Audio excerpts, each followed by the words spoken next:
जैसा कि आपको सभी को यहाँ पता है, हमने अपने बजट भाषण में भी कहा था कि माननीय मुख्यमंत्री श्री नीतीश कुमार जी ने शिक्षा पर शुरू से ही ज़्यादा जोर दिया है और आज बजट का 20% हिस्सा शिक्षा विभाग को दिया गया है 60,000 करोड़ के रुपए, जो 2005 में करीब 4,000 करोड़ रुपए था। दूसरी बात है कि जो आप नीतियाँ देखेंगे तो बीपीएससी के थ्रू करीब 2.5 लाख और कुल मिलाकर के अभी 6.5 लाख करीब शिक्षक हैं और जो नियोजित शिक्षक थे जो उनको भी सरकारी शिक्षकों का दर्जा दिया गया है, तो जो चक्र बाकी वही पूरे हो जाएंगे। आप देखेंगे कि इस बार नामांकन में भी 2 लाख से ज़्यादा नए बच्चे आए हैं क्लासों में और सभी छात्र छात्राओं को 8वीं तक करीब 90% से ज़्यादा जो भी पाठ्य पुस्तकें हैं सभी को उपलब्ध करा दी गई हैं और शिक्षकों को हम धन्यवाद देना चाहेंगे कि वो समय पर आ रहे हैं और जो शिकायतें होती हैं अमूमन कि पढ़ाई अच्छी नहीं है या कहीं लापरवाही है, तो हम लोगों का जो पोर्टल है उस पर कोई भी व्यक्ति चाहे अभिभावक हो, शिक्षक हों, शिकायतें दर्ज कर सकते हैं। तो उसके आधार पर जो शिकायतें मिलती हैं उसका हम लोगों ने उसका नहीं उसका इंक्वायरी करा के कुछ लोगों पर अनुशासनिक कार्रवाई भी की है। लेकिन अब हम लोग का फोकस है कि शिक्षा की गुणवत्ता को और कैसे बढ़ाया जाए और दूसरी बात है कि जो भी संसाधन हमारे पास उपलब्ध हैं कैसे हर एक जो स्कूल हैं उसका जो भी इंफ्रास्ट्रक्चर है उसमें जो भी कमियां हैं उसको पूरा किया जाए। और अब तो हम लोगों ने सभी प्रधान शिक्षकों को और प्रधान अध्यापक को 50-50 हज़ार रुपये तक की राशि दी है ताकि छोटे मोटे जो भी कमियां रहती हैं स्कूल में, पंखा ठीक नहीं है, गर्मी का दिन है, बिजली की प्रॉब्लम है या कहीं सफाई की ज़रूरत है, तो उन पैसों को वो खर्च कर सकते हैं। ये पहली बार किया गया है। साथ ही साथ हम लोगों ने जो परीक्षाएं थी परीक्षा हर एक महीना ले पाने में दिक्कतें होती थी क्योंकि 1,76,00,000 से ज़्यादा स्टूडेंट्स हैं, 76,000 से ज़्यादा स्कूल्स हैं, वो हम लोगों ने त्रैमासिक कर दी। ट्रेनिंग पर भी विशेष ध्यान दिया है। सभी शिक्षकों की ट्रेनिंग साल में 2 बार 1-1 सप्ताह के लिए 5-5 दिन के लिए कराई जा रही है और ख़ास करके उनसे कहा जा रहा है कि जो शिक्षकों का अपना आचरण कैसे रखें, अनुशासन कैसे रखें ताकि वो छात्र छात्राओं के लिए रोल मॉडल बन सके।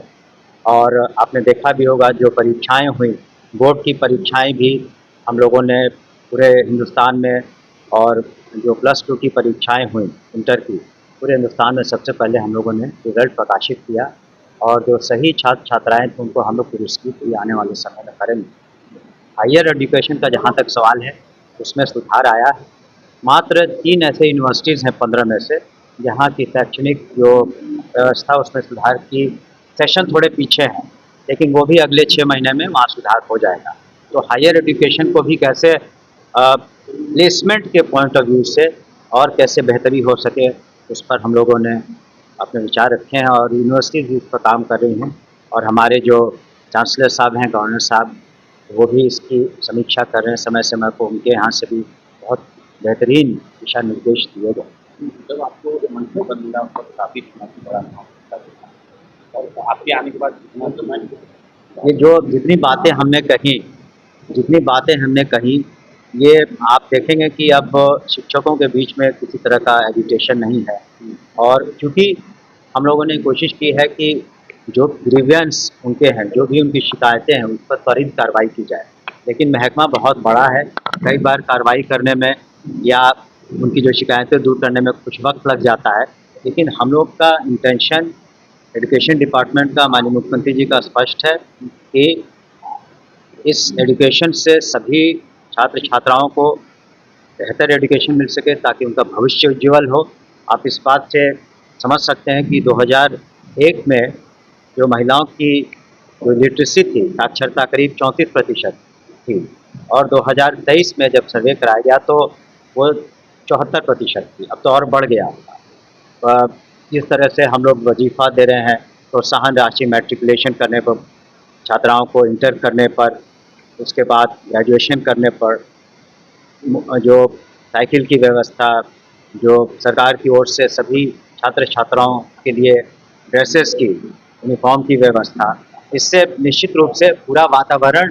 शैक्षणिक व्यवस्था में इसकी काफ़ी सुधार हुई है और आने वाले दिनों में हम समझते हैं हमारी पूरी एजुकेशन डिपार्टमेंट अन्य विभागों से भी साथ में समन्वय बना करके, अभी आपने देखा होगा कि बिहार दिवस कितने अच्छे तरीके से, बेहतरीन तरीके से उसका हम लोगों ने आयोजन किया। सभी जो बिहार दिवस पर अन्य राज्यों के देश के विख्यात कलाकार आए और वित्त रहित का जहाँ तक प्रश्न आपका है, तो हम लोगों ने 636 वैसे स्कूल्स के जिनके कोर्स सस्पेंडेड थे, उनको पुनः कैबिनेट में डिसीजन ले करके कि 1 साल के लिए उनको और समय दिया जाता है कि जो उनकी व्यवस्था है उसमें सुधार लाएं और उस कोर्ट को जो फ्रीज किया हुआ था 636 जहाँ तक स्मरण है स्कूलों का, उसको हम लोगों ने हटा दिया है ताकि वो अपने इंफ्रास्ट्रक्चर में और जो कमियां पाई गई इंस्पेक्शन में उसको सुधार ला सकें। जी नहीं, जो पहले कैबिनेट डिसीजंस हो चुके हैं उसी पर अभी तो यूँ तो समझिए कि उनको अपने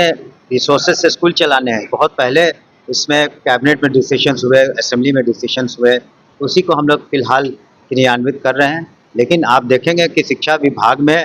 और कुल मिला के बिहार में जो नवयुवक हैं, नवयुवतियाँ हैं, कुल मिला के 9 लाख से ज़्यादा नौकरियाँ दी गई। तो तत्काल उस तरह का हम लोग विचार करेंगे।